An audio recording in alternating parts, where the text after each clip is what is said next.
and gentlemen, today we are here to celebrate the baptism of Amelia Vanessa da Costa Wolf and her avô, Antonio Nunes da Costa, also known as Tony. In addition, I'd like to also wish my grandfather a very happy 95th birthday in 2 weeks' time, just so you're all aware. Almost a century between the two, between Amelia and avô. Now to the man of the moment. My father goes under the names of the following: Dad, Doll, Uncle, and Mr. Da Costa. It's difficult to believe that my dad is about to turn 70. And following years of reflection, I've come to truly realize that it's such a blessing to get older. One thing we don't have with youth are the treasures of memories. And today we can all reflect, celebrate, and be grateful for those around us and the love that we share. That said, let's reflect on my dad. Everyone here will have a different experience with my father, but I can only talk about my experience and my observations and the impact my father has had on my life. But this is not about me, it's about my father, who in many ways is the most selfless person I know. My dad is always concerned for the people around him and wants the best outcome regardless of the impact. Anyone will be aware that if you're looking for a serious, thoughtful conversation, you can turn to my dad. However, it now comes with a potential whiskey extravaganza. The only difference I see between my dad of the 1980s and my dad of the 2020s, and you're not going to believe this, but he's actually he had meal replacement powder in the 80s. No joke, it was in the cupboard in Park Rand, our original home, to premium whiskey that apparently dances the flavor on your tongue, and God forbid you mix that with ginger ale.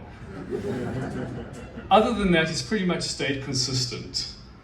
He wakes up early, goes to the business, does the accounts, and engages with friends, family, and his business associates. My mother says the one thing that resonates with her is that she feels a deep sense of comfort when she hears that car coming into the driveway and the door opening every evening. It's this consistency and reliability that is both a strength and a blessing. So a few observations and how this has informed who I am. Number one, curiosity, or you could say nosiness. My dad has a genuine interest in knowing your story and putting the pieces together. It's like a puzzle or Tetris.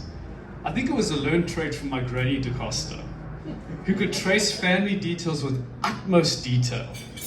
And this makes traveling with my dad really exciting. So for example, you'd stop and say, I don't know, Beaufort West, and we'd meet a family who owned a business, and he could trace back, and he'd tell them who they were and how we were connected.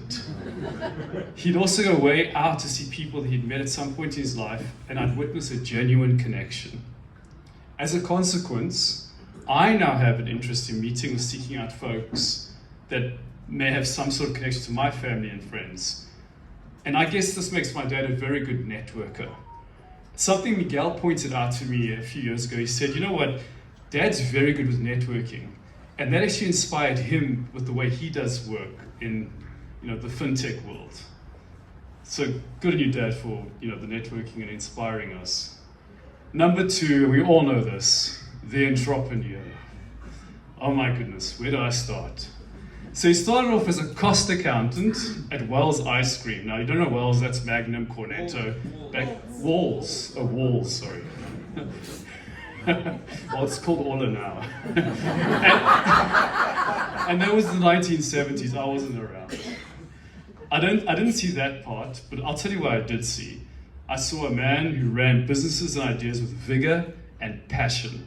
So he started, and he's still with liquor, but in between, he's stepping into the following, and believe this or not, shoes, shoe crazy, okay? And then there were restaurants, Cantina Tequila.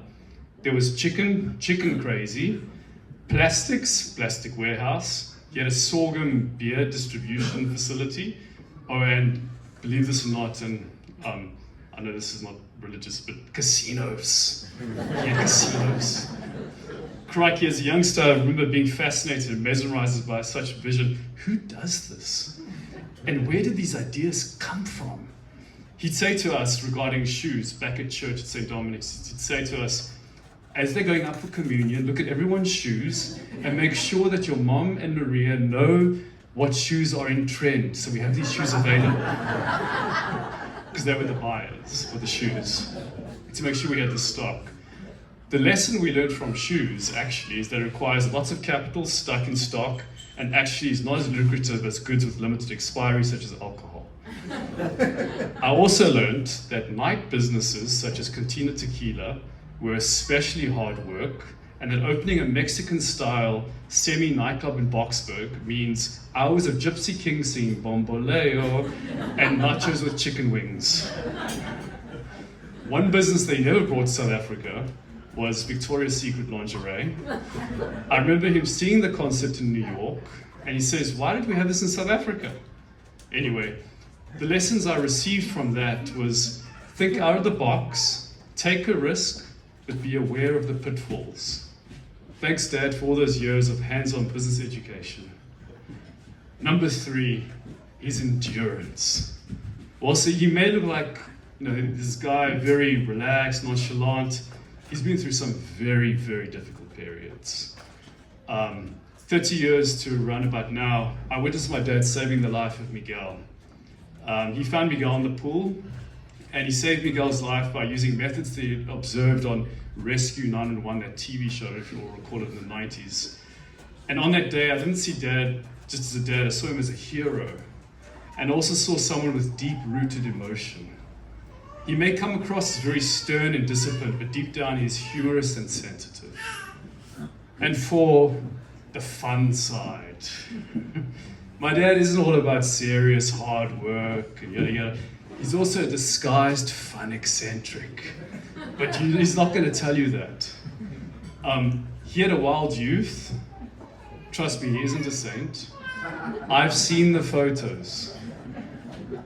I came across a photo with him dancing in his underwear at a club in Club Med with my mother back in the 90s. He looked very jovial in those Castle Tavern tours without any shaving. And when we were in Disneyland, he was the first person to wake us up. We have to be there before it opens. And he loves a good party with friends and family. A fun soul that with time is more experienced, and he also loves adding extra Parmesan cheese to everything in Italy. Dad, thank you for your selflessness, inspiration, and love. I get goosebumps, but I know that there are many very close people who are not here, who love and loved you dearly, and they live through you, Dad. Your presence is invaluable, and I hope we have many milestones ahead of us. Please raise your glass to the man of the moment,